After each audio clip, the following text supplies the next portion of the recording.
Imagine a boy who taught himself the blade by age 13, venturing across war-torn Japan as a masterless swordsman, undefeated in over 60 duels, only to one day hang up his sword in a mountain cave and write a guide on strategy that would endure through centuries. This is the story of Miyamoto Musashi, the wild Ronin whose relentless pursuit of mastery became the enlightened warrior philosopher.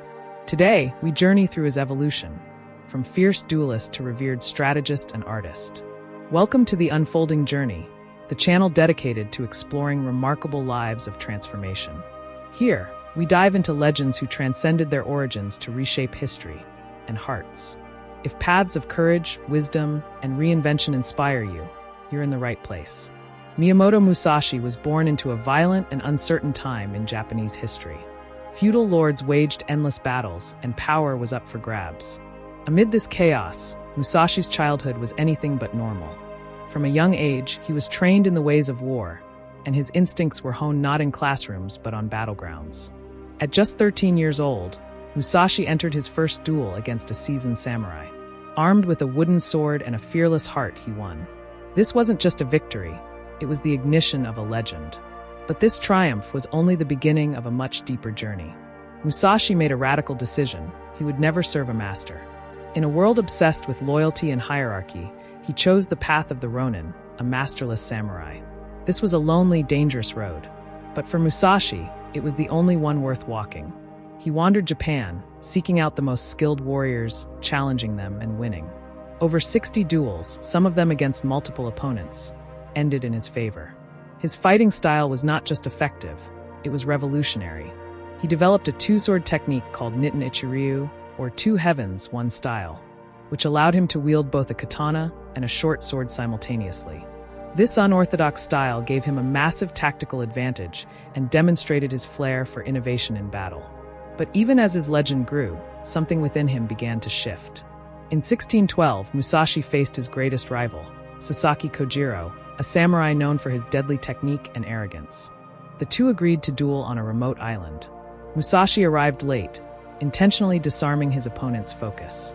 He carved a wooden sword from an oar on the way and used it to defeat Kojiro in a single, calculated blow. The moment was brutal and brilliant, a clash of warriors that echoed through time.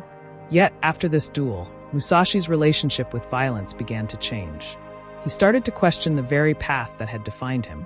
After years of dueling and travel, Musashi began to withdraw from public life. He entered the service of a noble family, but eventually chose solitude over power. He turned inward, focusing on art, calligraphy, painting, and the philosophy behind combat. He saw that the sword was not just a weapon, it was a mirror. In understanding the blade, he understood himself.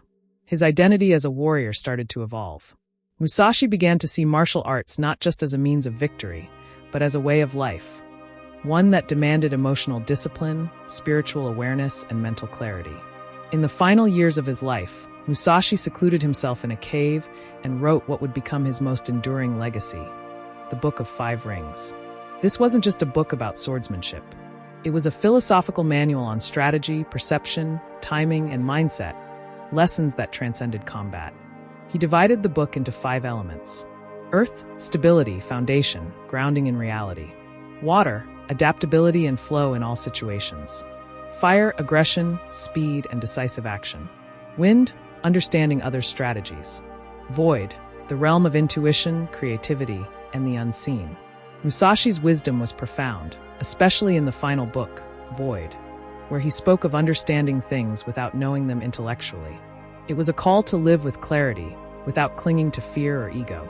As he neared death, Musashi wrote a final set of teachings, the Dakodo, or the Way of Walking Alone. It was a list of 21 principles he lived by. Among them, accept everything just the way it is. Do not seek pleasure for its own sake. Think lightly of yourself and deeply of the world. Do not fear death. These were not the words of a bloodthirsty warrior. They were the thoughts of a man who had seen life in its fullness, who had fought not just enemies, but the illusions within himself. Miyamoto Musashi's evolution was not just about skill, it was about wisdom. He had moved from a young swordsman hungry for victory to an old sage who sought inner peace above all. He mastered not only the art of war, but the art of living. His teachings now influence people far beyond martial arts. Entrepreneurs, leaders, athletes, and philosophers turned to his work for insights on discipline, clarity, and self-mastery. Musashi didn't just wield the sword. He became the sword, sharp, purposeful, and free of excess. Miyamoto Musashi's life teaches us that greatness is not found in victory alone. It's found in the transformation of the soul, in the shift from ego to understanding, from chaos to clarity. He showed us that the way of the warrior is ultimately the way of wisdom. So the next time you face a challenge, be it physical, mental, or spiritual, remember Musashi. Remember that mastery isn't about domination, but alignment with your deeper self.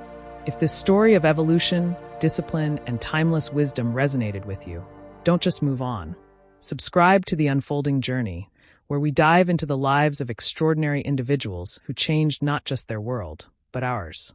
Hit the bell icon so you never miss a lesson in transformation, resilience, and purpose. The journey continues. Walk it with us.